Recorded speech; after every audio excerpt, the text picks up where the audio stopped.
So first, I'll just say the Council of Infrastructure Financing Authorities represents the clean water and drinking water SRFs across the country. So our members are the actual SRF programs. Okay.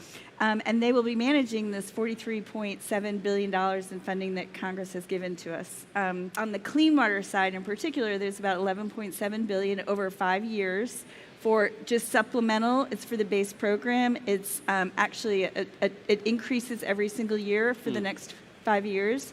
And then also for the clean water SRF, there is another $1 billion for remediating emerging contaminants, including, and with a focus on PFAS. On the drinking water side, same amount of money for the base program, about $11.7 billion. Again, can go to any project. $15 billion for lead service line replacement, and then $4 billion for PFAS remediation and emerging contaminant remediation. So a significant historic amount of funding, but something I hope will jumpstart, and maybe we can keep that funding going long into the future. So yeah, it's interesting that this came out at basically around the 50th anniversary of the Clean Water Act, right? That was a landmark legislation, but it was also a huge infusion of funding that was needed to really build infrastructure. And this is kind of the biggest infusion of dollars since then, right? It's a significant amount of funding. And I think another thing that's important to recognize is that the SRFs are actually subsidized loan programs. So they're not grant programs. So those dollars and this investment will continue to give long into the future. So for example, and both programs combined have received about $75 billion in federal funding. But as of today, we have about $85 million in permanent revolving funds because it's a loan program. So this infusion of cash is going to impact generations to come. I want to talk a little bit more about the SRFs and WIFIA also. Okay, yeah. Just like what's the overall landscape with those, and especially on that WIFIA side, which, gosh, I can't remember how old that is now. I was at EPA when that kind of got launched. But how's WIFIA going? What's happening with that? So I'll just give sort of a breakdown of the difference between the two programs. Sure. Just kind of briefly give an Educate overview. us, please. So the state revolving funds are state-run programs under a broad federal framework. And so states get to determine, who they fund, what type of eligible projects they want to fund, what their priorities are, what their interest rates are, what their additional subsidy, which is the free money, the grants and principal forgiveness. So it's a state-run program. And they collectively do somewhere in the neighborhood of 2,700 projects per year. WIFIA is an EPA program. It is also a subsidized loan program. The rates are set by the Treasury, so it's really a Treasury rate. So it's both below market, different type of savings. And EPA does in the neighborhood of 100 projects a year. They have a lot of really big projects, as do the SRFs. I mean, last year the SRFs funded, the smallest project was $8 million. The largest was almost $400 million. Wow. So there's a lot of range. Sure. But they work well together because, as most people know, WIFIA can only fund 49% of the project. And so we have the SRFs oftentimes funding 51% of the project. So they really complement each other very well. So that WIFIA has been successful thus far, kind of. It's really having the impact that it was intended to. Yes, and I think it's the co-funding is really the key to all of these programs working together. And WIFIA, of course, can be co-funded with municipal financing. I think what WIFIA and the SRFs have in common and will really benefit and will see greater benefit is as the Federal Reserve increases interest rates, and that impacts the municipal markets, the savings for the WIFIA loans and the SRF loans are going to be even more. Okay. Something that the water sector is very interested in and paying attention to is Build America, Buy America. What is this?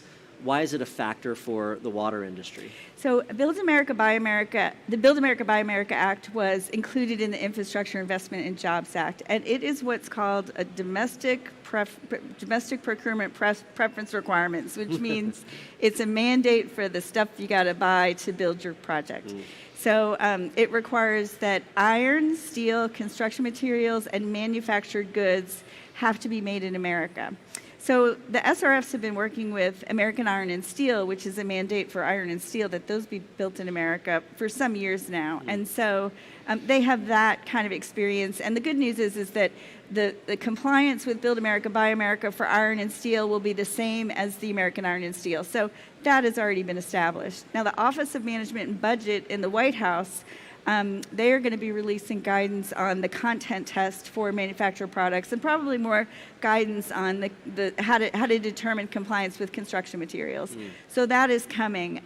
This applies to federally funded infrastructure projects across the government. Okay. So I think 60 plus programs at EPA, this will apply to all of that funding. For the state revolving funds, it will only apply to the federal funding. So that $85 billion I was talking about before that's revolving, Build America, Buy America won't apply to projects funded with that fund, those funds, or with state match. So, Congress wants to spur and encourage and grow the domestic manufacturing industry, and so this is one of the tools that they're using, and we're just starting off on implementation of the law. And I guess any concern about that is just the water sector being worried about being able to source materials, source products, and cost of it, and so forth.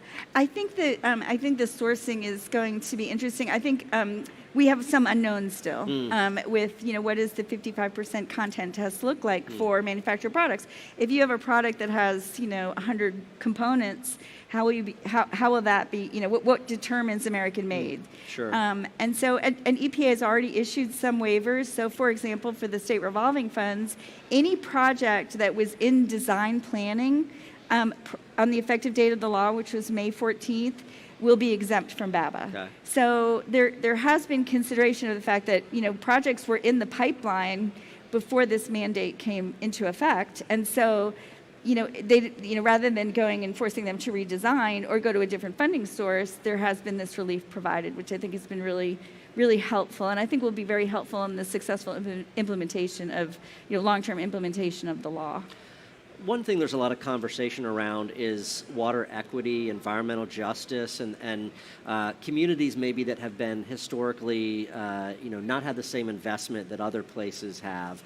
And so there's questions about with the big act, how can dollars go to those kind of communities? How can they be prioritized a little bit? Just want to get your perspective on that. So I think the SRFs have done a really good job of helping the poor, disadvantaged, low-income, environmental justice communities. And part of the beauty of the program is that the states determine and define what the affordability criteria is for those for communities. So the whole focus is on really trying to help communities that couldn't otherwise afford to build the infrastructure get the subsidized financing, including grants or principal forgiveness, in order to build those projects. And I'll tell you, on the clean water side, about 70% of the subsidized loans executed by the SRFs have gone to communities under 10,000, and about a little bit more than 50% have gone to communities under 3,500. And so those smaller communities that are really struggling to invest in water infrastructure are really benefiting from the subsidized SRF loan program. Now, having said that, the big communities do get more funding. Sure. They have larger projects, and so it kind of depends on how you look at the stats. It's a numbers game, yeah. But there has been a longstanding commitment with the SRFs to help those communities that haven't otherwise, that couldn't otherwise build the infrastructure to provide safe drinking water and wastewater sanitation and stormwater services. So sure. They're in it for the long haul. Last question, very quickly. Where should utilities go to pursue funding? So I would call your SRF. I would have a conversation with them, have a meeting with them, find out what their application deadline is, and find out what you need to get on the intended use plan. Those are the two questions that I would ask. You can visit our website at www.cifanet.org, and we have contacts for all of those and a profile for every state. So fantastic. Deirdre, thank you so much for all the information. Thank you so much. Thank you all for watching WEF Tech Live.